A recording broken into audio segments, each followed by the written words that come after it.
Nós vamos dar início agora a mais uma reunião de estudos no Instituto de Cultura Espírita do Brasil, ICEB, com mais um estudo aprofundado do Espiritismo. Essa é a natureza do Instituto de Cultura Espírita do Brasil. Nós vamos, mestre, neste instante, corações unidos, mentes alinhadas perante o teu coração e a tua mente, de onde sempre nos chegaram as bênçãos da luz, da paz, do entendimento, da proteção. Guarda-nos, mestre amado, na condição em que estamos, abençoa o ICEB, abençoa todos nós que em ambos os planos de existência aqui estamos para estudar, ainda uma vez aqui no ICEB, hoje particularmente. Vamos estudar o legado sublimado que tu nos deixaste para a nossa evolução aqui no plano da Terra. Nós te agradecemos, mestre, por tudo, a Maria, aos nossos anjos da guarda, aos nossos mentores queridos, em especial aos mentores do ICEB, que sempre estiveram conosco e continuam a nos ajudar para a continuidade desta obra, o sonho de seu fundador, Deolindo Amorim, e de seu presidente de honra, nosso Jorge Andréa, além de todos os demais mentores que trouxeram o ICEB até aqui. Ainda te rogamos, mestre, bênçãos muito especiais para o nosso querido irmão, companheiro, amigo Cosme Massi, que mais uma vez comparece ao ICEB para a nossa alegria, para trazer o fruto conjunto de suas reflexões, os aprofundamentos de seus ensinos, para que nós, mestre, possamos, junto ao teu coração e sob a bênção dos mentores queridos, melhor aproveitar a noite de encontro que temos contigo nesta hora. Fica conosco, graças te damos hoje e sempre, sob o olhar de nosso Pai. Bem, nós então estamos recebendo hoje, o ICEB agradece a presença de Cosme Massi.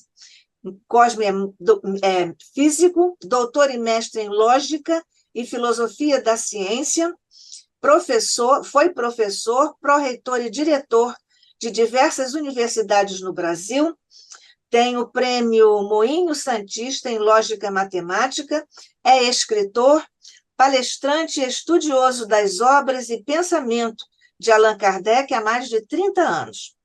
É idealizador do IDEAC, o Instituto de Divulgação Espírita de Allan Kardec, idealizador da Kardecpedia e do Kardec Play, plataformas para estudos das obras de Allan Kardec. Cosme, um abraço no seu coração, fique aqui conosco e vamos estudando juntos. Deus te abençoe, somos todos ouvidos. Muito obrigado, Nádia. Um abraço a todos aí do Instituto. É sempre uma alegria poder conversarmos sobre o Espiritismo. Já estivemos aí pessoalmente, né, no Isso, Rio de exatamente. Janeiro. Gravamos uma E agora matéria para a TV ICEB, gravamos. lembra? Lembro, sim. E agora estamos virtualmente, né? Essa nova modalidade tecnológica, né, que Pois é. surgiu e que cresceu fortemente durante a pandemia e que tem algumas vantagens, né? A vantagem é que podem estar presentes pessoas do mundo inteiro, né? Isso é uma grande vantagem. Claro que o presencial é sempre mais agradável, porque a gente se abraça, a gente pode rever os amigos, abraçando e conversando, mas vamos aproveitar a oportunidade, principalmente nisso que você lembrou, neste ano de 2024, que comemoramos mais um aniversário dessa obra tão importante que Allan Kardec nos legou no ano de 1864, que foi a sua primeira edição. Eu aproveito para lembrar aqueles que estudam a obra que Allan Kardec fez, e a gente trabalha com 3 edições dessa obra. A primeira edição, de 1864, ela foi chamada por ele de Imitação do Evangelho segundo o Espiritismo. Essa obra tem até à disposição em francês, quem quiser baixar lá no site da Kardecpedia. Allan Kardec fez depois, em 1865, uma segunda edição, onde ele apenas trocou o nome, ao invés de imitação do Evangelho, ficou apenas o Evangelho segundo o Espiritismo, que é exatamente o título definitivo da obra, embora neste ano de 1865 ele tenha apenas trocado o título, ele não mudou a estrutura da obra, que em 64 continha um prefácio, uma introdução, e ia do capítulo 1 ao capítulo 25. E na segunda edição, de 65, ela tinha a mesma estrutura.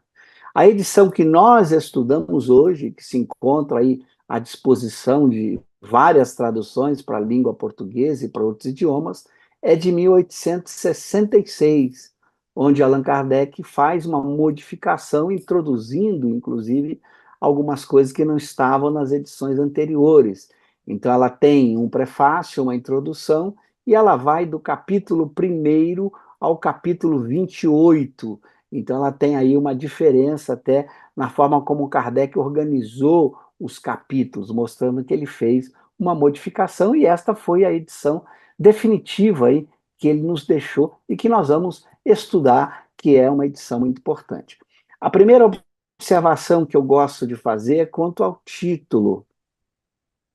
Kardec escreveu o Evangelho segundo o Espiritismo, e não o Espiritismo segundo o Evangelho. Então, essa é uma diferença muito importante que eu sempre gosto de destacar. O que significa isso? Que o Evangelho é estudado tomando o Espiritismo como a ciência e a filosofia verdadeira que vai ser utilizada para estudar os Evangelhos de Mateus, Marcos, Lucas e João.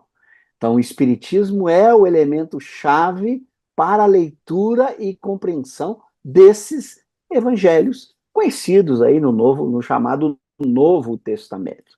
E não o contrário. Não é você pegar o Novo Testamento, usando como fonte verdadeira, para depois estudar o Espiritismo. Não é isso. Não é isso que Kardec recomenda. Até porque, eu costumo dizer, o Espiritismo é chamado por Kardec de cristão, inclusive ele fala no verdadeiro espírita ou no espírita cristão, não porque o Espiritismo tenha se apoiado nos evangelhos. O Espiritismo não partiu dos evangelhos de Mateus, Marcos, Lucas e João. O Espiritismo partiu do estudo dos fenômenos espíritas, que permitiu, na interação com os espíritos, construir uma ciência bem fundamentada que explicaria esses fenômenos, e dessa ciência nasceu uma filosofia a partir das consequências que se pôde extrair desta ciência, sejam consequências morais, sejam consequências filosóficas. Então, o Espiritismo é uma doutrina científico-filosófica que não se apoiou nos evangelhos. Mas aí você pode perguntar, então, por que Kardec chama o Espiritismo ou coloca o termo cristão ao se referir ao verdadeiro Espírito? Por uma razão muito interessante, é que a moral que foi estabelecida pelo Espiritismo a partir da ciência espírita coincide com os princípios que Jesus propôs e que se encontram lá nos evangelhos de Mateus, Marcos e Lucas e João. Portanto, o Espiritismo chegou à moral cristã e não partiu do pensamento do Cristo, mas chegou a este pensamento a partir dos estudos com os espíritos e sua interação. Você podia perguntar, mas por que então? É uma mera coincidência? Não, não é uma mera coincidência. Isso é fácil de explicar. Quando Kardec apresenta o Livro dos Espíritos e todo o conhecimento que os espíritos vieram nos trazer, ele foi possível propor, junto com os espíritos, o que ele chamou de uma escala espírita, uma escala de progresso dos espíritos. Dentro dessa escala, Kardec coloca três grandes ordens: os espíritos puros ou perfeitos, os bons espíritos ou os espíritos bons e os espíritos imperfeitos. Na primeira ordem, que é a ordem dos espíritos mais evoluídos, que são os puros ou perfeitos, nós temos que a descrição desses espíritos como sendo aqueles que representam o próprio pensamento divino, porque eles tem dentro de si a lei de Deus. Então, tudo que um espírito puro ou perfeito propõe é a própria lei de Deus. Ora, se Kardec partiu das leis de Deus, é claro que sua moral tinha que ser a mesma moral que um espírito puro pudesse propor. E Kardec vai, na obra, demonstrar que Jesus era um espírito puro.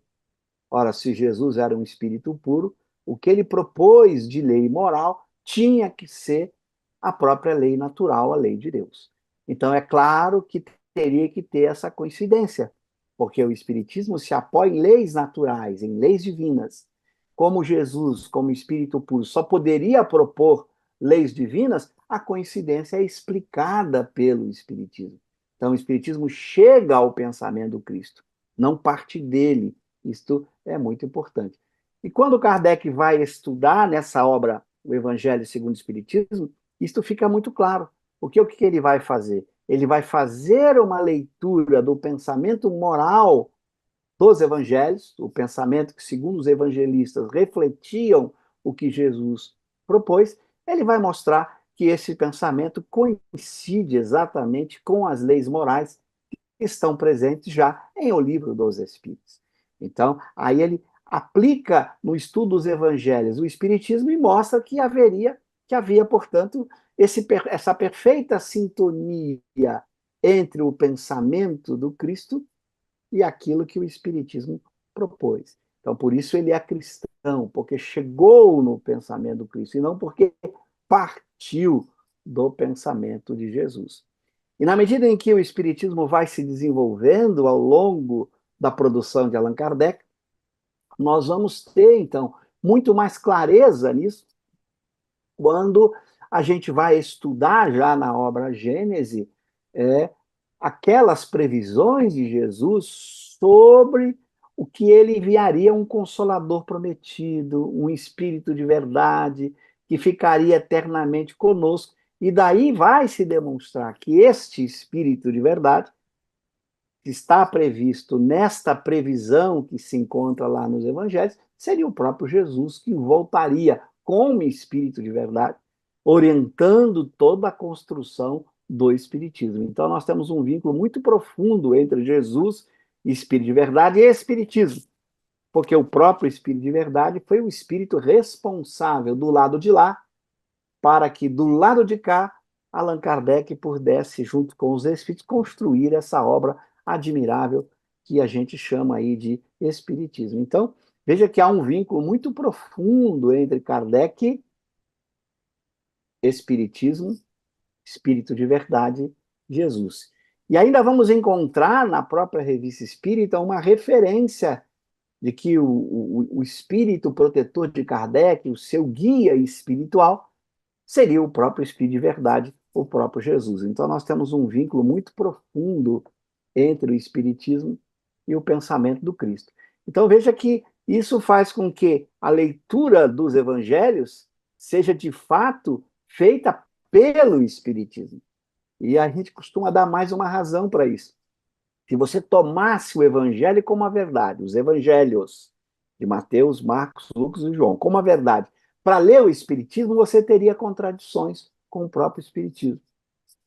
Porque nos evangelhos de Mateus, Marcos, Lucas e João, Jesus se apresenta não como espírito puro em alguns momentos. Por exemplo, quando ele, na passagem da figueira que secou, em que ele queima, ou uma figueira é morta porque não deu frutos na hora que tinha que dar. Aí se coloca uma contradição. Como é que é uma figueira que não deu frutos quando não tinha que dar? Porque ela ia ser punida pelo Cristo. Então, essa é uma passagem curiosa dos evangelhos que coloca a gente numa contradição. Que espírito puro é esse que faria com que uma figueira secasse se ela estava cumprindo a lei de Deus? Porque o texto da figueira é claro, ela não deu frutos porque não era a época de dar fruto, ou seja, ela estava seguindo as leis naturais. E é somente com Kardec que nós vamos encontrar a explicação de que esse não é um fato ocorrido, embora os evangelistas descrevem como um fato ocorrido. E lá em Kardec, nós vamos encontrar a explicação desta passagem como uma parábola, e que Kardec vai muito bem explicar, e eu não vou fazer a explicação aqui, até para que vocês, aqueles que estão ouvindo, busquem a obra de Kardec, em especial o livro Gênese, a Gênese, para ver a explicação que ele vai dar, dizendo que isso é uma parábola e como interpretá-la. Então, foi o Espiritismo que disse que é uma parábola, enquanto os evangelhos narram como uma passagem ocorrida por Jesus quando teve fome e, caminhando com alguns discípulos, se deparou com uma figueira que não dava figos, porque não era a época de dar figos. Então, veja que é o Espiritismo que permite uma leitura não contraditória, em que um espírito puro não poderia punir uma figueira que estivesse cumprindo a lei. Há também outras passagens que Kardec estuda muito bem nos evangelhos, quando ele vai tratar exatamente da estranha moral, nesse capítulo admirável em que ele trabalha com a estranha moral.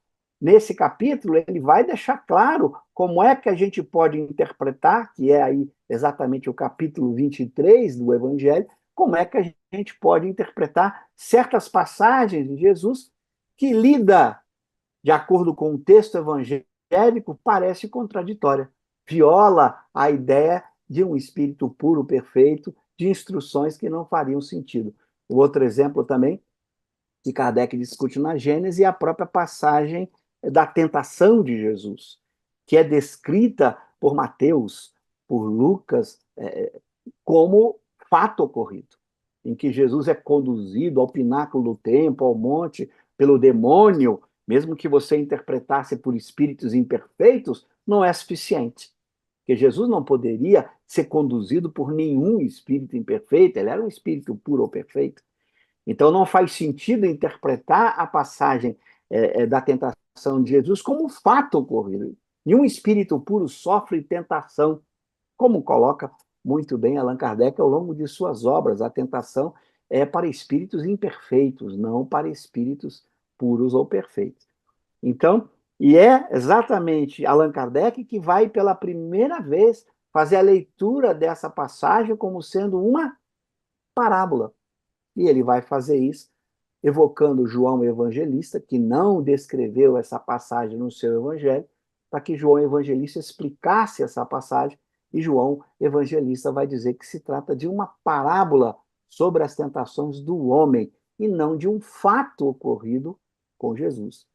Essas e muitas outras passagens mostram que você não pode tomar os evangelhos como sendo a verdade para ler o Espiritismo, é o contrário. Você tem que pegar o Espiritismo como verdade para poder ler o Evangelho. Na hora que você faz isso, você vai descobrir que os evangelhos de Mateus, Marcos, Lucas e João são muito importantes, são grandiosos, podem ser lidos para que você encontre preciosidades que às vezes você não conseguia ver sem a leitura que o Espiritismo nos permite fazer. Então, esse é um ponto muito importante que a gente não pode perder de vista. Por isso a gente costuma recomendar, vamos estudar o Evangelho segundo o Espiritismo, e não o Novo Testamento. Você até pode estudar o Novo Testamento, mas lembra, somente à luz do Espiritismo você não vai encontrar contradições com o próprio Espiritismo. Então, Kardec foi muito lúcido, e também foi muito lúcido ao escolher a temática. Ele não pegou tudo que se encontra nos evangelhos de Mateus, Marcos, Lucas e João. Ele escolheu, diz ele, já na introdução do evangelho, que ele escolheu a parte moral, o pensamento moral proposto por Jesus, que é o mais importante, para evitar entrar em querelas, em discussões infindáveis de muitas passagens que se encontram nos evangelhos e que você tem dificuldade de compreender, tem dificuldade de entender, está cheio de figuras de linguagem, é difícil compreensão. Então, Kardec fez a opção correta. O que é de mais importante?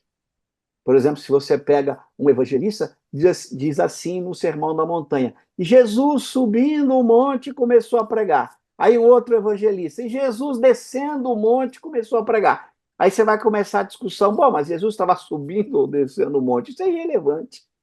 O importante é que lá no Sermão da Montanha, nós vamos encontrar um ensinamento moral extraordinário. Então foi por isso que Allan Kardec vai escolher muito do que se encontra no Evangelho segundo o Espiritismo, a partir exatamente do que está lá no Sermão da Montanha, em especial, que vai lá desde os capítulos 7 até o capítulo 15, em que ele vai pegando várias passagens importantes que vão estruturar o princípio mais importante do Espiritismo, que vai ser tratado por Kardec exatamente nesse capítulo 15, que é o fora da caridade, não há salvação. E ele vai mostrar que as bem-aventuranças e mais alguns conceitos de amor que Allan Kardec coloca do capítulo 7 ao capítulo 14 do Evangelho, ali você encontra todos os elementos para compreender a virtude da caridade e da humildade, que sintetiza aí na caridade e na humildade as virtudes fundamentais que, de certa maneira, resumem todas as outras virtudes. Por isso, fora da caridade não há salvação, passa a ser um capítulo especial e vem depois desses capítulos iniciais, onde Allan Kardec coloca o pensamento do Cristo, mostrando que Jesus estava aí propondo esta caridade, essa humildade, de diversas formas, buscando dos pobres de espíritos, que têm puro coração, brandos e pacíficos, misericordiosos, no amar ao próximo como a si mesmo, no honrar pai e mãe. Ele estava colocando ali todos os deveres do homem para com o seu próximo, que é o que exatamente a caridade quer dizer. Resume todos os deveres do homem para com o seu próximo. Mas é importante, independentemente disso, lembrar que o Evangelho tem uma estrutura também muito curiosa. Allan Kardec vai, numa introdução inicial do Evangelho, ele vai colocar os objetivos dessa obra, vai tratar da autoridade do ensino dos Espíritos, que muitas vezes é mal compreendida quando se propõe você qual deveria ser o caráter de autoridade, com o que você usaria como autoridade. Então, Kardec apresenta lá o controle universal do ensino dos Espíritos, que muitas vezes é mal compreendido. As pessoas leem apressadamente esse texto e não percebem que Allan Kardec propõe duas formas de controle universal. Uma, que é a que tem que ser usada sempre e compete a nós, homens.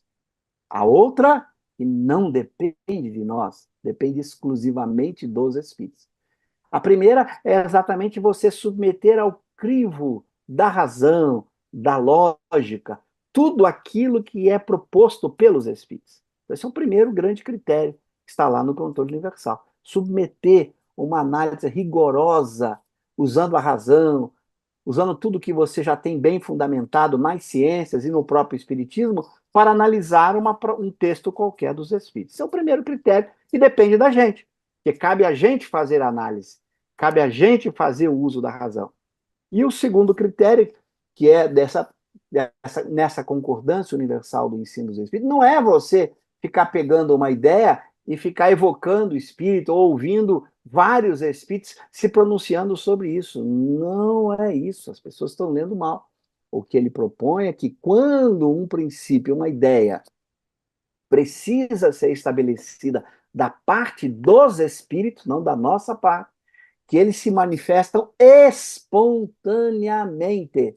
O texto é claríssimo, por médios diferentes, em diferentes momentos, que não se conhecem para dar aquele ensinamento. Então não é o controle universal, você ouvindo vários espíritos, fazendo evocações e ouvindo, não. Esse controle não depende da gente, depende dos espíritos se comunicarem quando acharem espontaneamente por vários médios diferentes para trazer alguma ideia nova sobre o próprio espiritismo. Então, ele bota o controle nessas duas partes, uma que depende exclusivamente da gente e outra que não está nas nossas mãos, porque não somos nós que vamos dar comunicações espontâneas, são os espíritos. Então, essa é uma parte importante que ele trata no início para deixar claro como é que você tem que trabalhar com o pensamento dos espíritos. Por isso eu costumo dizer, a primeira parte do controle universal é a mais importante. Você tem que fazer uso da razão para examinar tudo que venha como proposta dos espíritos. Depois ele vai, dentro dessa parte da introdução, mostrar que muitas das ideias espíritas teve precursores. Muitas das ideias espíritas tiveram precursores em grandes filósofos, em grandes pensadores, E é por isso que os espíritos vão recomendar a importância de você estudar filósofos, pensadores antigos, que deram boas contribuições e que nos ajuda a entender, de certa forma, o próprio pensamento espírita.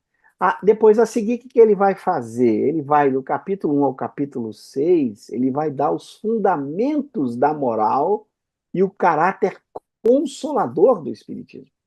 Era preciso dar um fundamento para a moral que o Espiritismo apresenta e que o Cristo propõe. E este fundamento está na imortalidade da alma, na prova definitiva, cientificamente bem formulada, de que não existe a morte, de que nós somos espíritos imortais. E, portanto, há uma vida futura. Nesse momento, a moral se sustenta nessa imortalidade. Por isso que o Espiritismo difere de várias éticas que propõem pensamentos análogos. Éticas materialistas que propõem pensamentos análogos, ou mesmo algumas espiritualistas que não entendem a vida futura tal como o Espiritismo coloca. Então não é uma moral vazia, é uma moral que tem um fundamento. É por você existir como espírito, continuar a existir após a morte, e as consequências de não cumprir a lei de Deus ou a moral vão ser graves para você. Então você tem a obrigação de cumpri-las porque você sabe que se descumprir a lei de Deus vai ter consequências para a sua felicidade, para o seu progresso, porque você é uma alma imortal. Então a moral não é apenas para você ter uma vida social melhor na Terra, é muito mais do que para isso. Porque há vários pensadores e filósofos que propõem moral para a construção de uma vida social mais justa, mais feliz. A moral espírita também propicia isso. Uma vida social na Terra melhor, mais feliz. Mas é mais do que isso, é também a garantia de uma felicidade futura, porque somente o cumprimento dessa moral vai levar o homem a progredir como espírito, a avançar na escala espírita, deixar de ser espírito imperfeito para virar espírito bom e depois para virar espírito puro. Então a moral ganha muita força, ela é a garantia da felicidade, principalmente da felicidade após a morte do corpo. Mesmo que na Terra você viver a moral, você pode sofrer por isso. Há quantas pessoas que são dignas, corretas e têm expiações e provas difíceis para passar e sofrem na Terra, mesmo seguindo a lei de Deus, mesmo cumprindo, ela tem perseguições, motivos de inveja, de ingratidão, ela sofre provas e expiações na Terra. Ou seja, a moral não garante ela que vive na Terra a felicidade aqui, mas garante a felicidade após a morte do corpo. Então, mesmo quem sofra ao tentar viver a moral proposta por Kardec e por Jesus, não tem problema, porque ele sabe que esse sofrimento é passageiro, que essa dificuldade é uma experiência, e se ele souber viver com resignação, ele vai chegar do lado de lá muito melhor do que quando encarnou. Então, a moral espírita é muito mais importante. Ela não se coloca apenas com o objetivo de criar uma sociedade na Terra mais feliz, mas de produzir no espírito uma felicidade ao longo de toda a sua existência. Daí a importância da moral espírita, porque ela é a única garantia para a felicidade do espírito. E a moral espírita é a própria moral, como está nessa obra, o Evangelho, proposta aí por Jesus nos Evangelhos. Então, isso é um ponto muito importante. E depois, como eu já adiantei, dos capítulos aí 7 ao 15, Allan Kardec vai chegar na construção da grande lei moral, a lei que praticamente sintetiza a moral no que diz respeito aos deveres do homem para com seu próximo, que é o capítulo Fora da Caridade Não Há Salvação, que surge depois daqueles capítulos da bem-aventurança que eu falei, chegando o indivíduo, então, a ter uma compreensão muito clara de como praticar este fora da caridade, a partir dos exemplos e do pensamento que o Cristo nos deixou nos evangelhos. E depois que Kardec faz isso, ele começa, então, a fazer a explicação de várias máximas de Jesus e de algumas parábolas, para que a gente pudesse, ao compreender essas máximas e essas parábolas, soubéssemos colocar em prática. Isso é muito importante o que ele faz do capítulo 16 ao capítulo 27. Ele nos ajuda explicando as máximas e nos ensinando como botar em prática essas máximas que Jesus propôs. E para encerrar, como não podia deixar de ser no Evangelho, Allan Kardec vai nos ensinar talvez a única e principal terapia espírita, que é a prece, que é a oração. Porque mesmo na transmissão fluídica, nos passes, o maior sucesso da aplicação fluídica é quando você faz em oração, em sintonia pela oração com os bons espíritos. Então a prece é colocada aí nesse capítulo 28 de forma muito importante, para que a gente compreenda a importância dessa prece para a vida de cada um de nós. A prece faz parte e é consequência da primeira lei moral proposta por Allan Kardec e pelos Espíritos em O Livro dos Espíritos, que é a lei da adoração. A importância de se vincular a Deus. E se a gente se vincula a Deus por meio da oração, a gente entra em sintonia com os bons Espíritos. E a partir dessa sintonia, a gente tem orientações, a gente tem força, a gente tem coragem para enfrentar as provas e expiações da vida. A gente consegue ter ideias, sugestões preciosas quando a gente faz uso desta prece. Não é à toa que nesse capítulo sobre a prece, Allan Kardec vai nos legar tantas informações importantes, inclusive dando modelos de prece para aqueles que têm dificuldade de coordenar o próprio pensamento, fazendo uma oração que fosse mais eficiente, para que ele pudesse, então, em sintonia com Deus e com os bons espíritos, pudesse extrair tudo aquilo que há de especial na prece. Então, nós vamos encontrar aqui no Evangelho uma mensagem que eu gosto muito do Santo Agostinho, quando ele vai falar da prece, e ele vai caracterizar de uma forma que eu gosto muito, quando ele diz assim: a prece é o orvalho divino que aplaca o calor excessivo das paixões, nos ensinando uma das utilidades da prece, que não é só essa, mas uma importante, que quando você ora, se você está triste, tristeza é uma paixão, se você está com raiva, raiva é uma paixão, você está com desânimo, desânimo é uma paixão, que você está com ódio, ódio é uma paixão, que você ore, porque a oração vai fazer com que a paixão baixe de intensidade, aplaca o calor excessivo, e quando a paixão baixa de intensidade, você consegue pensar melhor, fazer melhores escolhas, não tomar decisões apressadas, controlar a sua raiva, o seu ciúme, o seu ódio, a sua inveja. Então, a importância da prece no combate das más paixões, para que o espírito possa ir avançando no seu progresso moral. E para encerrar aí, abrir para questões, né, um dos elementos fortes também que Kardec vai colocar quando trata da eficácia da prece, é que eu brinco sempre com o pessoal, está lá no texto, que a gente pode fazer uma prece que tenha 100% de eficácia. E a pessoa fica assim: 100% de eficácia? É. O que você pedir, você vai levar. Está lá no texto, na eficácia da prece. Ela vai ter eficácia absoluta. O problema é que você tem que saber como fazer essa prece para ter eficácia. Esse como significa que depende do conteúdo dela. Então, Kardec vai dizer: se você pedir coragem, resignação, confiança, você vai ganhar 100% de eficácia.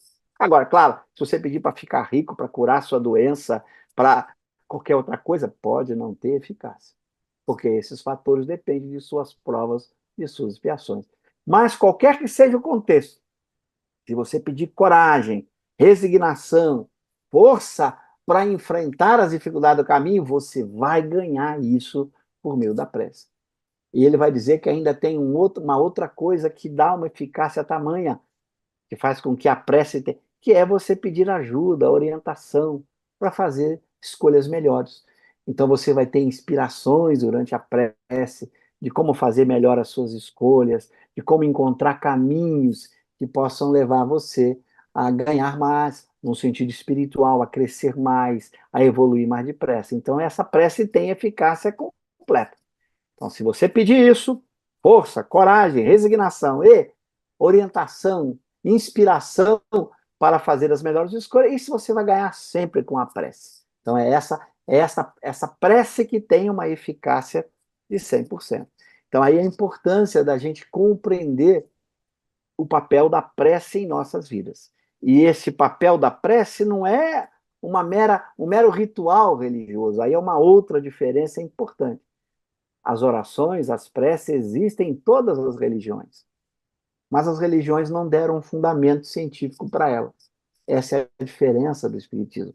A prece não é um conceito místico, não é uma prática ritualística. A prece é uma consequência da ciência espírita, que mostra que ao sintonizarmos com Deus e com os bons espíritos, nós melhoramos as qualidades fluídicas em torno de nós. E essas qualidades fluídicas nos permitem não somente melhorar a nossa estrutura física, mas fundamentalmente, ao nos colocar em sintonia com os bons espíritos, poder ter o apoio, o amparo deles. Então, isso é uma consequência das leis que regulam a vida do espírito. Então, orar não é fazer uma prática ritual, um ritual sem fundamento, não, é cumprir as leis científico-filosóficas que foram estabelecidas antes. Então, por isso, a prece tem um fundamento no Espiritismo, um fundamento científico e filosófico. Científico pelos efeitos sobre os fluxos e filosófico porque se apoia numa lei natural importantíssima que também decorre da ciência espírita, que é a lei da adoração.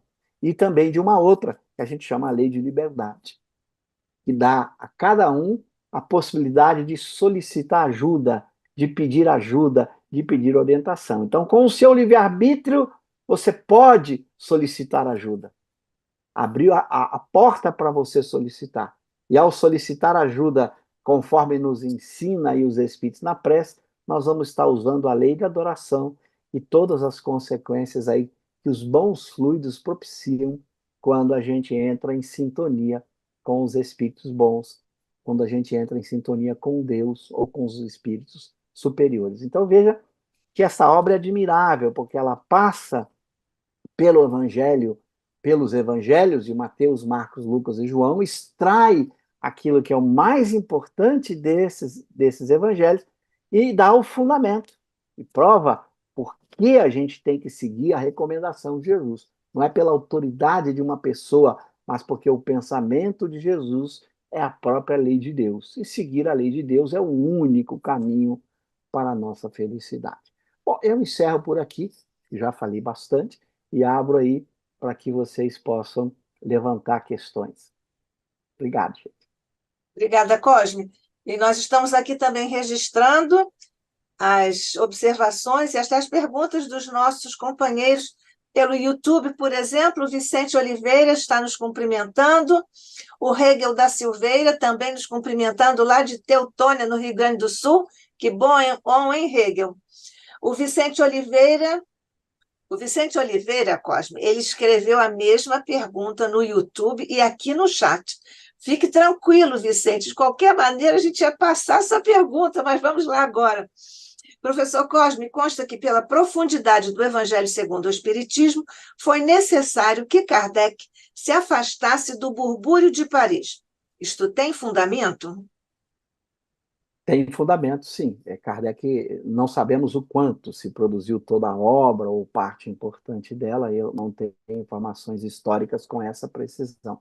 Mas a gente sabe de cartas e mesmo de comunicações, inclusive tem uma mensagem, se eu não me engano, não me lembro, acho que está na tradução da FEB, do Evangelho, tem no final do livro uma mensagem que conta exatamente da Amélie, que estava em casa consulta um espírito, uma pessoa que diz que Jesus, aliás, é uma vidente, se eu não me engano, que diz que onde estava Kardec, onde estava o marido dela, e assim diz que ele estava trabalhando numa obra que ela não conhecia o título, e ali é mostrado que se tratava de uma obra sobre os evangelhos. Ele estava distante, ele estava numa outra cidade, provavelmente se encontrando, como alguns historiadores colocam, tendo o apoio da Madame Foulon, que foi uma pessoa muito importante, amiga de Amélie, que tinha residência fora de Paris, e Kardec tivesse talvez se deslocado para uma região de praia,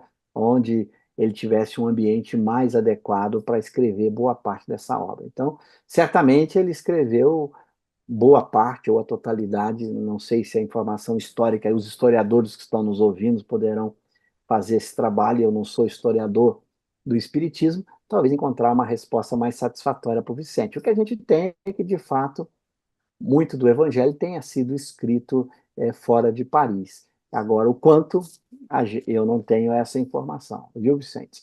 Mas bastante talvez tenha sido escrito nesse retiro que ele fez para ficar mais tranquilo, longe de toda a agitação. Você imagina, o Evangelho foi produzido ao longo do ano de 63, provavelmente em 64. Então, você imagina Kardec já muito conhecido, né? Ficando em Paris, o que as pessoas não deviam procurá-lo para questões e talvez ele precisasse um pouco mais de distanciamento para isso. Principalmente durante aqueles períodos de férias da Sociedade Espírita de Paris, né? Que era muito comum nos períodos de férias, quando Kardec não viajava, ele se dedicava mais à produção dos seus textos, ok? Não sei se ajudei, Vicente, amigo do Rio de Janeiro, mas eu acho que essa pergunta você pode colocar também para os historiadores aí do Espiritismo, que certamente vão te dar uma resposta mais rica e mais precisa, ok?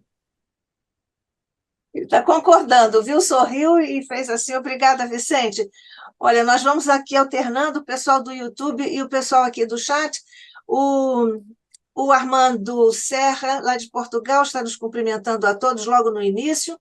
Depois o Rodrigo Vieira também nos cumprimentou a todos, agradecendo a oportunidade. E o Fábio Pacheco, ele diz: boa noite, espiritistas, excelentes reflexões acerca da temática, junto ao brilhante professor Cosme Massa. Pronto. Então, nós temos também aqui agora uma pergunta propriamente dita, do Fábio Fadel. Professor, a impressão que tenho é que o espiritismo brasileiro prefere as informações vindas de um espírito trazidas por um só médium. E vários desses espíritos já me disseram que o espiritismo, imagino eu, já me disseram que o espiritismo deve ser a terceira revelação e o consolador prometido, a arrogância de Kardec. Gostaria da sua opinião sobre Muito esse boa, assunto. Gente. muito Agora, boa. Eu acho que a pessoa tem que ler com muita atenção, principalmente o primeiro capítulo da obra Gênese, o caráter da revelação espírita, em que Allan Kardec coloca os fundamentos para ele afirmar que o Espiritismo é o consolador prometido e para que ele pudesse, então, fazer essa proposta. Ou seja, eu acho que lá tem todos os argumentos. E aí, se a pessoa lê os argumentos, ela vai perceber que não me parece, pelo menos quando estudo esse capítulo, estudei muitas vezes, que haja arrogância nenhuma. É a pura verdade. Quando você diz uma verdade, essa verdade não é certamente arrogância. Do mesmo jeito, quando Jesus disse, eu sou o caminho, a verdade e a vida, ele não está sendo arrogante ao fazer ao dar essa frase. Ele está dizendo a verdade que o Espiritismo, de fato, vai demonstrar em suas obras. Por quê? Porque o Cristo disse coincide com a lei de Deus, portanto, a verdade, como o Espiritismo demonstra. O que o Cristo disse, do ponto de vista moral, é o melhor e único caminho para a felicidade. Então, quando o Cristo afirma que eu sou o caminho, a verdade e a vida, que é a vida do espírito crescerá e ele será feliz na medida em que ele viver o ensinamento moral. Então, Jesus não foi nada arrogante, ele disse apenas uma verdade. Então, quando você diz uma verdade bem fundamentada, como faz Kardec, não há arrogância nenhuma. Ele está simplesmente dizendo aquilo que a ciência espírita permitiu concluir a partir dos estudos espíritas. Então, se a pessoa estudar a Revista Espírita, estudar as demais obras de Kardec e perceber todos os fundamentos que o Espiritismo coloca, suas consequências, ela vai chegar a essa conclusão que Kardec chegou. Ou seja, não foi Kardec apenas que chegou a essa conclusão, qualquer um de nós é capaz de chegar a essa conclusão se seguir os argumentos que Kardec coloca. Então, não há arrogância quando você, argumentando e dando fundamentos, chega a uma frase desse tipo. Então, Kardec teve sempre esse cuidado de nunca dar uma informação desse tipo sem dar os fundamentos e a base que qualquer um poderia chegar na mesma informação. Então, não acho que há nenhuma arrogância. Quanto a um único médium, Kardec nunca se serviu de um único médium, se serviu de muitos médios. Mas ele sempre nos alertou que não é o médium responsável pela comunicação. Isso é algo muito importante. Kardec, inclusive, tomou todo o cuidado ao longo da produção da obra espírita, se quer identificar completamente o médium. Ele botava senhor C, ou sobrenome, Vesi, ou botava lá. Ele não procurava Dambel, Vesi, senhora C. Ele não se preocupava em identificar, porque, obviamente, se a mediunidade é uma faculdade que permite os espíritos expressarem o seu pensamento por meio do médium, ou através do médium, a responsabilidade do conteúdo é fundamentalmente do espírito. Então você tem que ler o conteúdo que está sendo escrito. Apague o nome do médium e veja o que está o texto. Analise o texto. Então, e ele vai sempre dizer, como eu citei aqui nesse capítulo da introdução, a falar da autoridade do ensino da doutrina espírita, que você tem que submeter tudo ao cadinho da razão, analisando o que foi dito, como foi dito, a estrutura daquilo que foi dito, o argumento. Ou seja, você tem que sempre examinar tudo o que vem dos Espíritos. Uma razão muito simples que ele demonstra ao longo da obra. Os Espíritos são de todas as categorias evolutivas. Você tem Espíritos da terceira ordem, que é a maioria, Espíritos imperfeitos. Tem Espíritos da segunda ordem.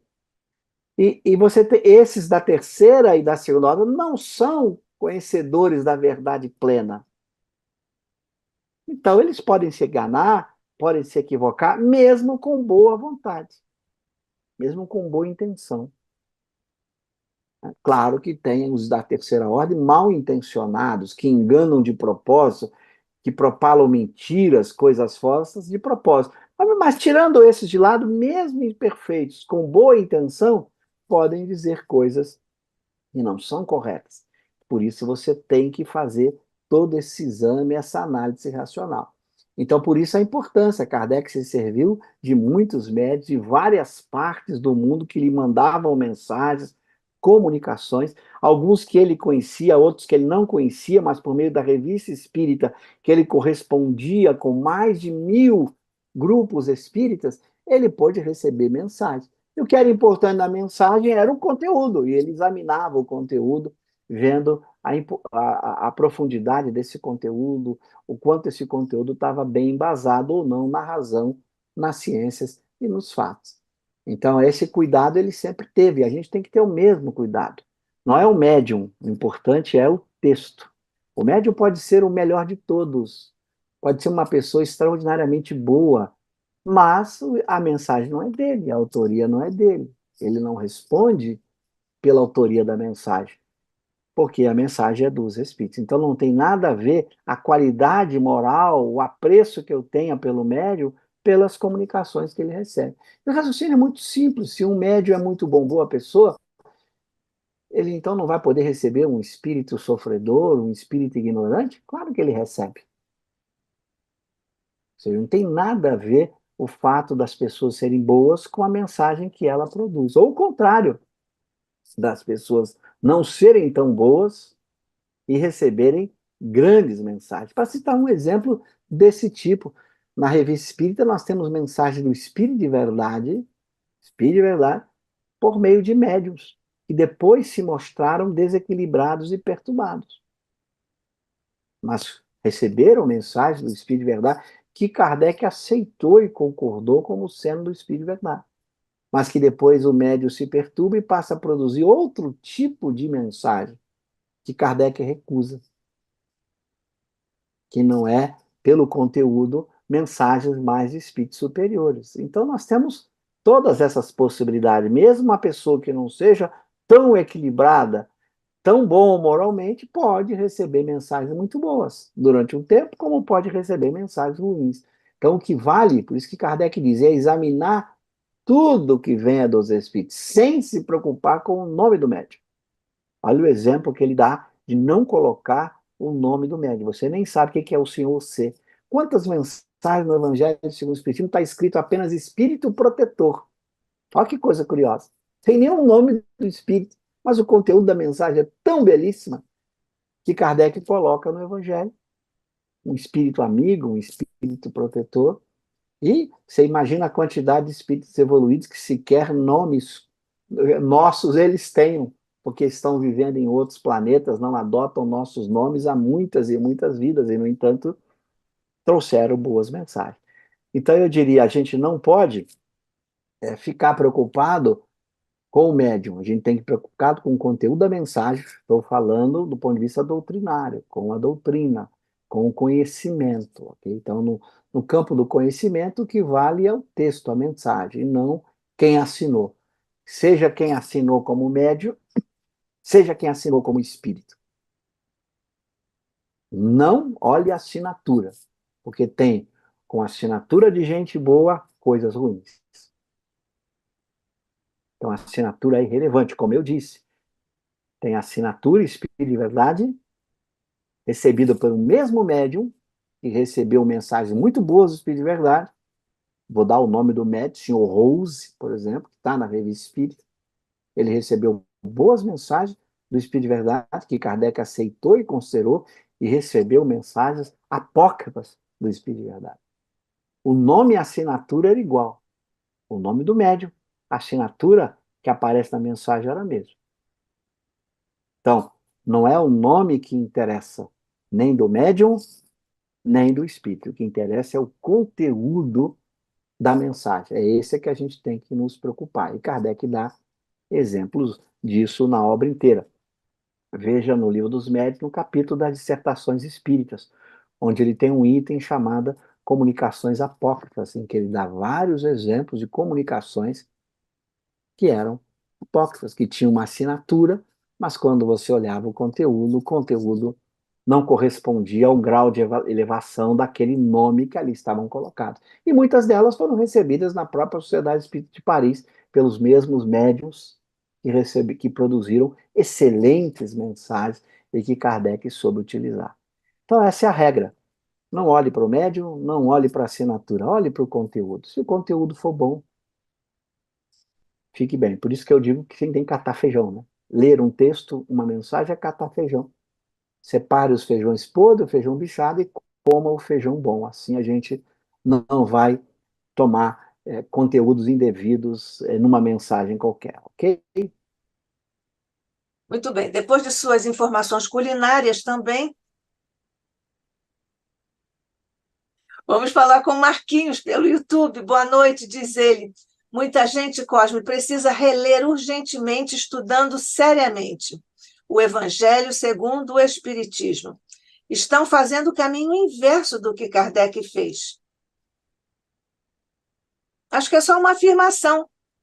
Sim, estou de pleno acordo. As pessoas que estão deixando de estudar essa obra estão perdendo a oportunidade de aprender com o que há de melhor.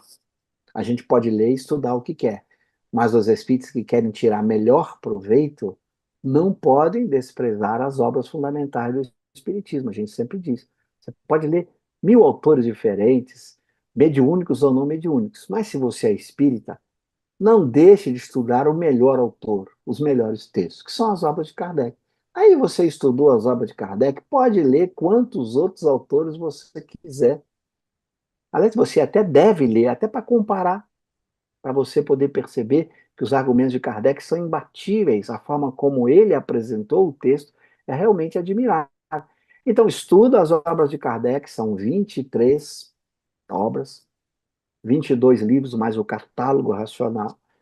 Desses 22, 12 são as revistas espíritas, ok? E 10 são outros textos. Então, se você estudar bem esses textos, você está bem preparado para aproveitar a leitura em outros textos.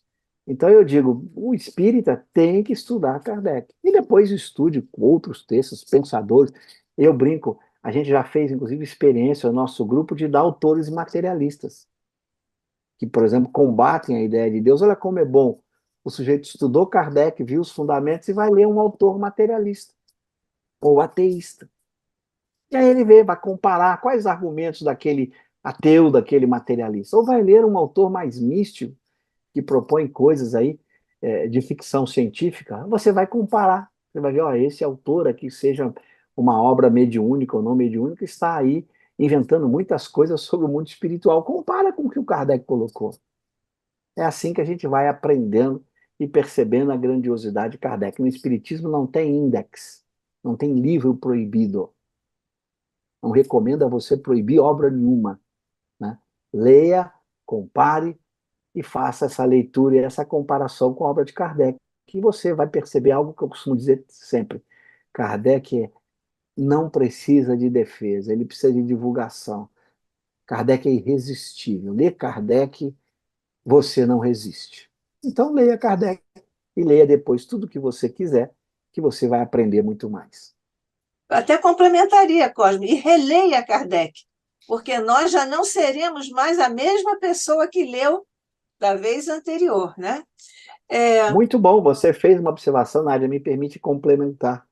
Isso aconteceu com a minha experiência própria. Eu conheci o Espiritismo aos 14 anos, e eu me recordo que a primeira coisa que fiz quando conheci, e eu sempre gostei de estudar, eu me debrucei sobre as obras de Kardec. Li as obras que tinha acesso, depois eu fui numa biblioteca da minha casa espírita, encontrei a revista espírita, estudei a revista espírita toda. Mas quando eu fui para a universidade, depois para o mestrado, para o doutorado, estudei física, estudei filosofia, lógica, quando eu voltei a Kardec, eu descobri coisas assim incríveis que eu não tinha percebido. E mesmo atualmente, eu costumo ter o hábito de reler constantemente as obras de Kardec. E é impressionante quando releio e falo, nossa, não percebi isso, não notei. Porque a gente aprimorou a capacidade de leitura a partir de outros conhecimentos que a gente adquiriu, de outros autores que a gente leu. Eu costumo dizer que a obra de Kardec é como se fosse um tesouro que está na Terra, em vários níveis. Ele tem preciosidades na superfície. Então, se você botar a mão ali na superfície, você já encontra pedras preciosas, que é a primeira leitura, né? Mas se você for adquirindo ferramentas de leitura, que são novos conhecimentos, novas formas de ler, de interpretar, de argumentar, é como se você pegasse agora uma máquina mais poderosa para aprofundar no solo, né? Uma retroescavadeira. Então você vai obtendo cada vez que você aprofunda mais pedras preciosas, mais joias. É isso que a leitura faz, ela nos dá condições de garimpar essa obra admirável, esse terreno fértil, para a gente cada vez mais adquirir preciosidades e a gente vai ficar encantado. Que espírito escreveu isso? Que espíritos contribuíram e que Kardec selecionou mensagens extraordinárias? Então nós vamos ficar agradecendo a Deus e ao Espírito de Verdade, que coordenou esse trabalho e que, como vai dizer Santo Agostinho na Revista Espírita, escolheu muito bem o espírito que, encarnado, iria ter a missão de escrever, junto com os espíritos, a doutrina espírita. Kardec foi muito bem escolhido e a gente vai ver que foi realmente muito bem escolhido. Lembrando a verdade heraclitiana, não é isso? Nenhum homem vai passar duas vezes pelo mesmo rio. Nenhum espírita, ainda que seja espírita, vai passar duas vezes pelo mesmo livro dos espíritos. É Não é verdade. isso? Os dois vão ser É isso aí. diferentes nesse momento. Nós temos aqui ainda pelo YouTube, nós temos muitas conversas aqui, muitas perguntas ainda. Vamos aproveitar ao máximo o nosso tempo. Fabiano Nunes, boa noite. Professora Nádia de Couto Vale, boa noite, Carlão. Boa noite, Lilian e Cosme. Márcia, abraço fraternal. O Fabiano pergunta, o Cosme, uma pergunta. A questão sobre a desigualdade das riquezas aparece em várias publicações de Allan Kardec. Eu acho que aqui é a sequência. O Evangelho segundo o Espiritismo, capítulo 16, não se pode servir a Deus e a Mamon, desigualdade das riquezas. O Livro dos Espíritos, parte terceira das Leis Morais, capítulo 9, item 8, Lei de Igualdade desigualdade das riquezas. Aqui ele coloca 808, talvez seja, não tenho isso de memória, a pergunta em O Livro dos Espíritos. Depois, em Viagem Espírita, em 1862, discursos pronunciados nas reuniões gerais dos espíritas de Lyon e de Bordeaux, discurso 3. E agora é que o Fabiano faz a pergunta. Eis a questão. Estão corretos os espíritas que defendem a ideia de que o espiritismo veio promover uma justiça social na Terra em termos de desigualdade das riquezas? Muito boa questão. Eu acho que aí está havendo uma confusão que eu sempre procuro destacar. Não vamos confundir filosofia moral com filosofia política. O Espiritismo é uma filosofia moral, é uma ciência que tem consequências filosóficas do ponto de vista moral. Então, o papel fundamental do Espiritismo é a moralização do indivíduo, que esse indivíduo procure colocar em prática as leis de Deus. Esse é o grande objetivo do Espiritismo. Por isso, Kardec sempre deixou de lado essas questões de filosofia política. Ele já no Livro dos Médios, ao escrever o regulamento da Sociedade Espírita de Paris, ele vai proibir, dizendo que não se pode discutir economia, essas questões de economia social. Por quê? Porque isso aí é problema dos homens, que vão ter que encontrar seus caminhos, suas soluções. O que o Espiritismo coloca é muito claro: nos cabe viver as leis de Deus, a prática da caridade, do amor e de todas as virtudes. A partir dessa vivência, que cada um julgue qual deve ser sua melhor conduta na vida social, respeitando a lei moral, que é mais importante que todas as outras. O que às vezes se coloca sobre a desigualdade das riquezas, e que está ali no Livro dos Espíritos e em outros lugares, é colocando uma verdade. Muitas vezes a desigualdade da riqueza advém da desigualdade do esforço, do mérito, da competência de cada um, como também pode, algumas vezes, decorrer da falcatrua, do roubo, ou coisas desse tipo. Então, você encontra na sociedade pessoas que crescem do ponto de vista material por esforço, por trabalho, sendo virtuoso, como tem pessoas que crescem desonestamente. Então, o dever do espírita é buscar o seu progresso moral, e que se ele, com o seu progresso moral, consegue se destacar profissionalmente ou em algum empreendimento, fazendo isso com justiça, respeitando as leis dos homens e as leis de Deus, ele tem méritos por ele ter conquistado isso. Mas isso é absolutamente irrelevante do ponto de vista moral, porque não interessa do ponto de vista moral a sua condição social. Porque, como vai dizer muito bem no Evangelho segundo o Espiritismo, já que estamos citando dessa obra, o Espírito Pascal, o que nós vamos levar dessa vida não é nossa condição social, não é sequer o nosso título acadêmico ou de qualquer outro. Não nos será perguntado se nós somos rico, pobre, se nós somos empresário, operário, político, professor. Será nos perguntado algo muito mais simples: tens virtudes? Tem valores morais? E a gente pode conquistar valores morais em qualquer contexto que a gente tenha escolhido viver. Nós estamos num mundo de provas e expiações. Aqui não é um lugar em que a felicidade ou o equilíbrio social seja possível. Não é um lugar. Aqui é um mundo de provas e expiações, onde impera o egoísmo, o orgulho, a inveja, o ciúme, a raiva, o ódio. Você acha que no mundo em que impera isso é possível uma justiça social? Não é possível. Porque para você ter uma justiça realmente, para que você teria que vencer essas paixões. Você teria que conquistar um patamar moral. Como é que você vai acabar com o egoísmo? Como é que você vai permitir que o egoísmo não crie todas as diferenças, que a inveja, que o orgulho, que a violência? Então, com esses desequilíbrios morais, a sociedade não vai construir uma sociedade. Nós vamos viver sempre nesse clima de conflito. O conflito social faz parte do desequilíbrio moral. A gente precisa acreditar nisso, só que a gente não acredita. A gente acha que nós vamos ter outra solução que não passe pela solução moral. Mesmo países que avançaram em suas legislações, que avançaram em vários aspectos, eles enfrentam problemas graves do ponto de vista social e moral. Então, a gente tem que trabalhar para a reforma moral do indivíduo. É o homem moralmente reformado que vai construir uma sociedade justa, uma sociedade mais feliz. Até lá, nós vamos ficar imaginando utopias, soluções mágicas, vamos tentar achar que nós encontramos a solução do problema. Eu costumo dizer, Kardec foi muito contra discutir economia social, porque eu costumo dizer, você vai conversar com qualquer pessoa, todo mundo sabe de economia, todo mundo sabe como resolver o problema do país, cada um tem sua opinião, é um negócio curioso isso, né? A gente acha que sabe as equações e as soluções para os problemas sociais do mundo. Eu realmente não tenho, já aprendi há um bom tempo a não ter essa arrogância. Eu não sei nada como resolver os problemas sociais, os problemas políticos, os problemas econômicos do mundo. Não tenho nenhuma competência para isso. Eu sei, apenas pelo que eu aprendi, que é melhor a gente se concentrar na questão moral, porque se a gente resolver a questão moral, todos esses problemas serão resolvidos. Então, por isso que eu insisto em que é mais importante, do meu ponto de vista, trabalhar a filosofia moral do que tentar soluções para as questões da sociedade que a gente ainda tem poucas referências, poucos parâmetros, e a gente acaba, muitas vezes, falando aquilo que a gente não entende, dando opiniões sobre aquilo que a gente não conhece.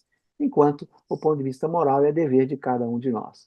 Então, Isso. realmente, Kardec foi lúcido ao tratar da temática, mas ele se fixou o tempo inteiro no esforço moral de cada um de nós, ok? Isso. Nós vamos agora, para nós otimizarmos o tempo, talvez possamos colocar duas perguntas de cada vez. Nós vamos descontar, viu, o tempinho que nós começamos depois, viu, Cosme?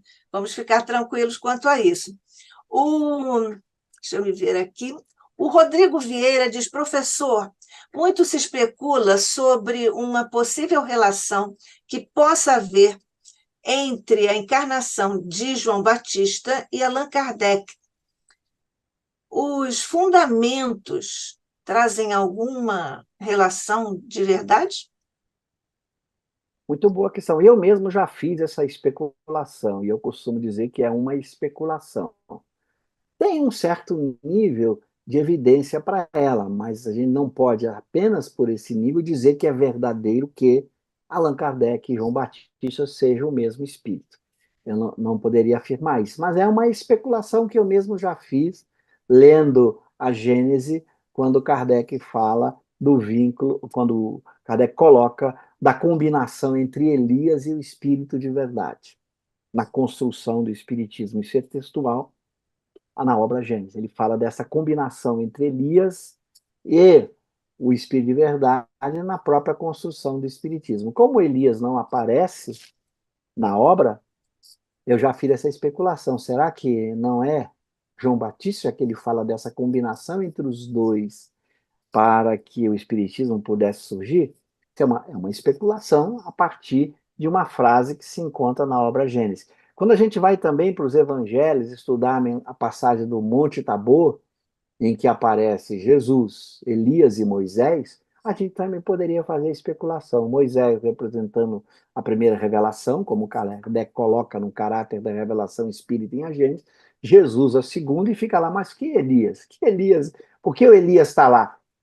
Para mim, poderia interpretar Elias simbolizando a terceira revelação, ou seja, Kardec. Mas isso é especulação, volto a dizer, nós não temos nenhuma garantia de que seja isso. Mas especulação, quem não pode, todo mundo pode fazer, né? Só não pode afirmar que de fato é isto, né? Mas dizer que pode ser, que tem possibilidade, e dar aí, como eu acabei de dar, algumas evidências que talvez sustentassem essa especulação, ok?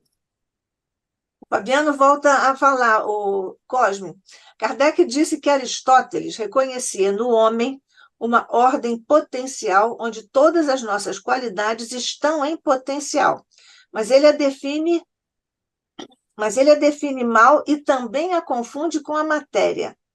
Fabiano cita a Revista Espírita em 1863, na edição de novembro, União da Filosofia e do Espírito. E agora Fabiano pergunta: Kardec se afastou da filosofia de Aristóteles e de São Tomás de Aquino em Cosme. No Aí ele diz sentido, assim, desculpa, Desculpe, ele diz: pergunto isso porque pouco Allan Kardec escreveu sobre esses dois filósofos. Eu acho que a Kardec se afastou, em parte, de todas as filosofias, não só desse. Por isso que eu estou dizendo, em partes, há coisas que podem ter sido aproveitadas de Aristóteles, de São Tomás de Aquino, de Santo Agostinho, de Descartes, de Kant, que eram filósofos que certamente Kardec conheceu, né?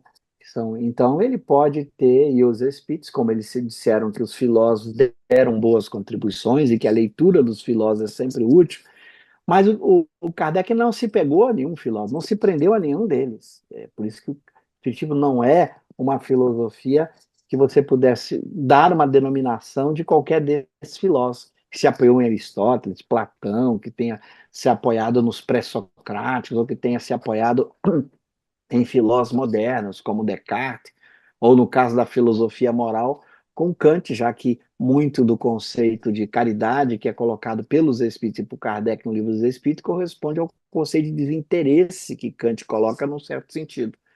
Então, isso não quer dizer que o Espiritismo seja kantiano, ou a noção de alma como ser pensante, como a essência da alma é o pensamento, não vai dizer que Kardec é cartesiano, porque Descartes defendeu essa tese.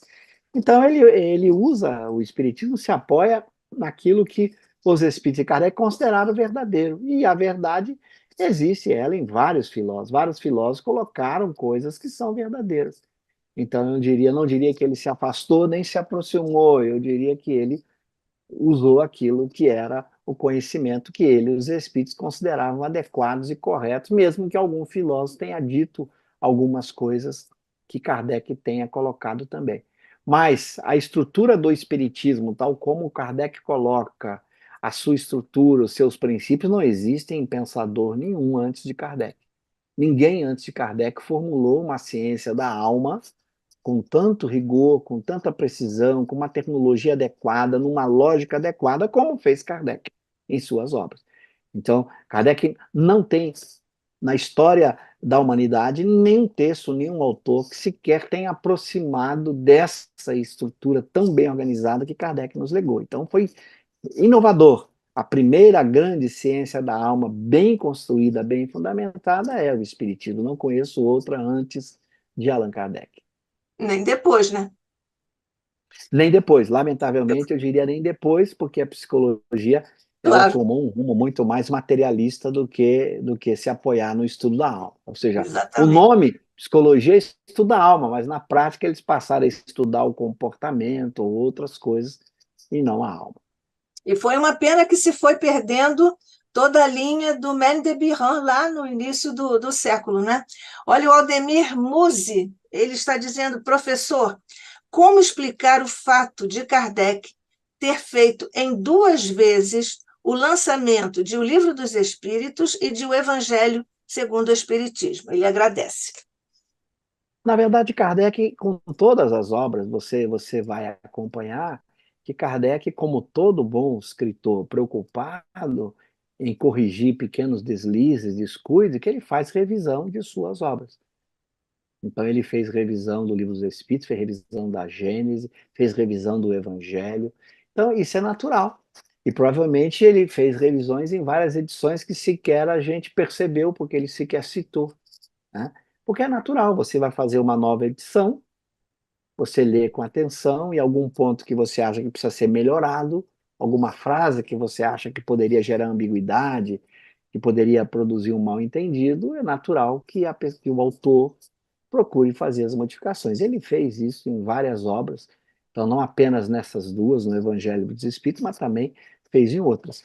E se mostra o cuidado, né? A preocupação de deixar a gente com o melhor possível, né? Por isso a gente tem que, até pode compararmos as obras. Muita gente pega a primeira edição do Livro dos Espíritos, compara com a segunda, e se você comparar com a quinta, tem uma errata na quinta edição, publicada no finalzinho da quinta edição. E que muitos tradutores não traduziram, porque traduziram pela terceira edição, e não pela quinta. Na Kardecpédia você vai encontrar lá em português, quando você está estudando online, você vai encontrar da quinta edição. Ou seja, as erratas que Kardec publicou numa página final na quinta edição foram incorporadas e traduzidas para o português na Kardecpédia. Então, Kardec sempre teve esse cuidado, encontrava alguma coisa, ele ia lá, fazia modificação. E tem coisas curiosas aqui, só para, já que nós estamos nessa coisa de alteração, é curioso o número 1018 e 1019.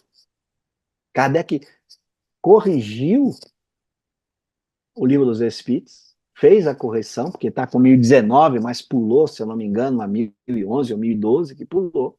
Ele faz a correção, publica uma edição com a correção, ok? Essa edição saiu, aí voltaram a produzir uma edição posterior e o erro voltou. Voltou de novo, um problema gráfico, voltou 1019, pulando uma questão. Ele faz uma nova correção, está lá na Kardecpédia, se você abrir nas obras para baixar do Livro dos Espíritos, eu coloco lá tal edição, 1018, 1019, para você ver. E ele fez uma nova correção e as edições posteriores voltaram o mesmo erro. Vai explicar o que aconteceu na gráfica, não sei onde, e o erro de numeração, é apenas um erro de numeração. Na verdade, vai de 1 a 1018 na correção de Kardec, não de 1 a 1019, pulando lá a 1011 ou a 1002 que pula. Então, ele fez a devida correção. Então, sempre ele teve essa preocupação de fazer as devidas correções e modificações. E como a gente tem disponível em francês na Kardecpédia todas as edições em francês do Livro dos Espíritos, da Gênese e várias das outras obras, você pode comparar uma com a outra para ver se ainda não teve alguma alteração que ele tenha feito em uma outra obra de uma edição para outra, ok? Isso. O Vicente volta a falar conosco, o Cosme. Ele diz, professor Cosme, as assinaturas do Espírito da Verdade, ao invés de... Eu estou aqui muito longe aqui do coisa. Ao invés de Jesus, que, que constam nas comunicações do Evangelho segundo o Espiritismo, foi a opção de Kardec para minimizar ou evitar os ataques dos opositores do Espiritismo. Deu para Eu não entender sei, a leitura Vicente. que o Entendi, Chile... Vicente. Não sei, Vicente, mas eu acho que fazia todo sentido assinar como Espírito de Verdade. Isso por uma razão muito simples, porque era este que se apresenta na previsão do Cristo, lá nos Evangelhos. Quando Jesus faz a previsão que enviaria o Consolador, aparece pela primeira vez a expressão Espírito de Verdade. Então, eu acho que o correto seria manter Espírito de Verdade. E você vai encontrar mensagem que a assinatura é Espírito de Verdade, não Jesus, em várias. Então, eu acho que ele simplesmente manteve. Nessa que você cita que está Jesus, né, que aparece lá nas comunicações apócrifas do Livro dos Médiuns, né, tem uma comunicação apócrifa que não é apócrifa, quer dizer, no item das dissertações espíritas tem uma comunicação assinada por Jesus que Kardec diz que não é apócrifa e que depois ela reaparece no Evangelho segundo o Espiritismo assinada Espírito de Verdade. Então lá é que você ficou sabendo que aquela assinatura lá foi Jesus, lá no Livro dos Médiuns, e que lá no Evangelho ele reproduz a mensagem com pequenas alterações. Eu já fiz palestra comparando as duas para mostrar como foi inteligente ele fazer algumas alterações no texto, e aparece no Evangelho assinada Espírito de Verdade. E lá no Livro dos Médiuns estava assinada Jesus. Mas tem várias comunicações que aparecem assinada diretamente Espírito de Verdade e não Jesus. Eu acho que o correto era manter realmente sempre o Espírito de Verdade, como provavelmente foi o dominante, sempre assinar Espírito de Verdade, até para que a gente entendesse essa previsão histórica que Jesus fez de que enviaria o Espírito de Verdade. Ok? Então eu sugiro, quem quiser comparar as duas mensagens, pegue lá no Livro dos Médiuns e pegue no Evangelho segundo o Espiritismo, aquela mensagem belíssima, né? Como ele vai falar, venho como outrora aos transviados filhos de Israel, que está lá no capítulo 6º do Evangelho, Advento do Espírito de Verdade, e depois vai lá no capítulo de Dissertações Espíritas, que tem a mesma mensagem com pequenas mudanças, e Kardec bota numa nota que ela teria sido, a assinatura teria sido Jesus. Ok? Isso, já que o Vicente falou em espírito da verdade, é espírito da ou de verdade, hein, Cosme? É Nas- espírito de Pois é, mas verdade, nas não há espírito traduções da verdade. existem questões nas traduções, não é isso? Pode ser que um tradutor tenha colocado, mas se você pesquisar em francês, você vai É encontrar espírito de verdade. Ou exatamente. seja, o tradutor fez a opção de botar da, é espírito de verdade. Isso. O Fabiano Nunes diz o Caibar Schutel, na sua obra Parábolas e Ensinos de Jesus, no capítulo O Maior dos Profetas, afirma que Elias, João Batista e Kardec são o mesmo espírito. Mais um que especulou também, como eu, né? Todo Mas, mundo, todo mundo está especular, é livre, né? sei, a gente pode fazer. E eu É não, livre. não li a obra do Kai Bachuter, então não sei se ele dá algum argumento, qual argumento. Eu também não tenho essa informação. Eu acho que nós vencemos aqui as perguntas do chat. Agora, agora também no YouTube nós temos só algumas outras observações. O Cosme, quando você falou da condição, em algum momento você falou de condição. O papel da condição do ponto de vista filosófico na filosofia espírita e a, a formulação de consequencialismo em filosofia, isso tudo está presente na nossa filosofia espírita. É quando eu falei, não sei se eu entendi bem a sua questão, mas quando eu falei de condição, você tem uma ciência espírita muito bem fundamentada como ciência, e que Kardec coloca os seus princípios em O Livro dos Espíritos, e depois desenvolve com muito cuidado essa ciência numa estrutura realmente teórica muito bem construída em O Livro dos Médiuns. Então, ele dá os princípios fundamentais dessa ciência em O Livro dos Espíritos e desenvolve de forma sistemática a teoria no Livro dos Médiuns. Quando você olha essa ciência, você tira como consequência dessa ciência a filosofia espírita. Então, eu digo que a filosofia espírita não é uma filosofia especulativa, como fez Kant, como fez Descartes, como fizeram outros filósofos. Porque a filosofia especulativa nasce das ideias, das reflexões desse pensador, que são livres, essas ideias, essas reflexões. Esses pensadores não se apoiaram na ciência para fazer as reflexões, eles foram livres, porque na visão de vários filósofos, a filosofia não se prende a nada, ela critica a própria ciência, então ela não tem por que se apoiar na ciência. Com o espiritismo, no meu entender, é diferente, por isso Kardec vai dizer que ele não fez um sistema filosófico. O que ele fez foi, dado os princípios, as leis da ciência espírita, como eu posso extrair consequências filosóficas e morais da ciência.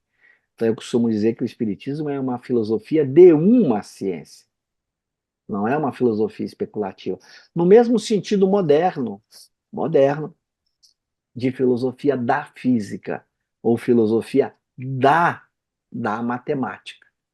Então, são especulações filosóficas em cima, seja da física, das leis da física, principalmente depois da mecânica quântica e da relatividade, surgiu muito filosofias da física, que vão tentar fazer uma interpretação filosófica da relatividade de Einstein ou da mecânica quântica, do mesmo jeito que existiu já lá no final do século XIX filósofos da matemática, que pegavam, por exemplo, as noções da geometria ou da aritmética e tentavam analisar consequências filosóficas do que a matemática apresentava.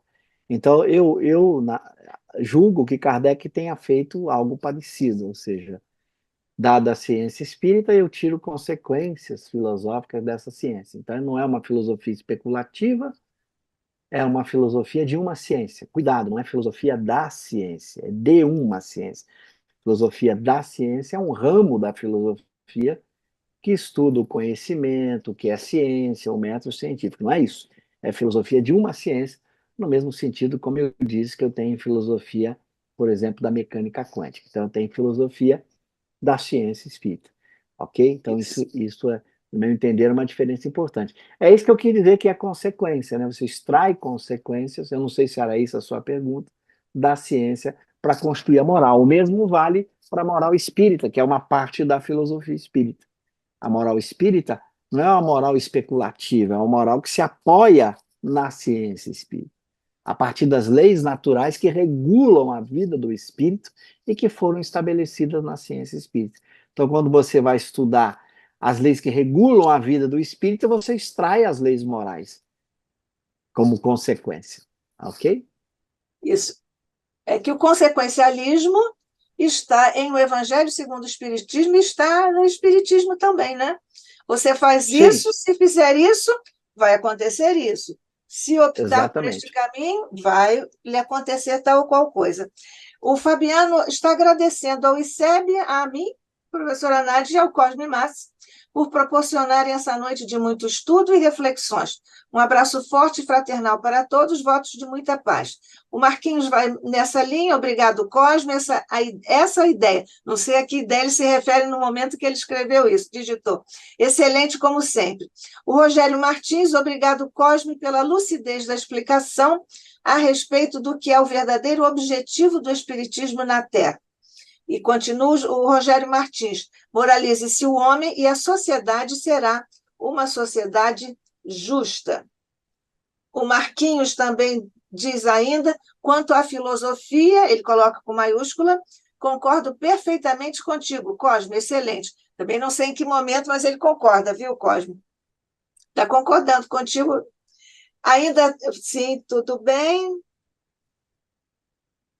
Marcelo Moraes, boa noite, Cosme Massi, boa noite, amigos. Aqui no chat nós não temos mais nenhuma participação. Quem tiver participação, guarda para a próxima atração de Cosme Massi aqui no ICEB, que no próximo mês ele vai estar aqui novamente conosco para voltar a estudar aspectos importantes, aprofundados desta obra magnífica, esta luz na Terra, que é o Evangelho segundo o Espiritismo. Cosme, você quer dizer alguma palavrinha? Eu só tenho que agradecer, viu, Nádia, a vocês aí, do Instituto, a você pessoalmente, a oportunidade da gente poder conversar sobre as obras de Kardec. É sempre, para mim, um motivo de muita alegria poder conversar sobre o pensamento e a obra de Kardec. E agradecer aí a todos os amigos queridos, aos internautas que nos acompanham aí por vários canais, né, seja no YouTube, seja aqui pelo Zoom. Agradecer o carinho, a atenção, as perguntas que foram feitas. E é o que eu sempre digo, nós temos que estudar Kardec para compreender Kardec, para viver Kardec. O que é viver Kardec? É viver o pensamento do Cristo naquilo que há de mais puro. Então, só tenho que agradecer a vocês. Muito obrigado pela oportunidade e muito obrigado pela atenção. Nós agradecemos a você, Cosme, pelo que você já esteve fazendo aqui no ICEB, está fazendo agora e continuará fazendo, se Deus quiser. Olha, o Rodrigo Vieira ainda postou aqui um agradecimento.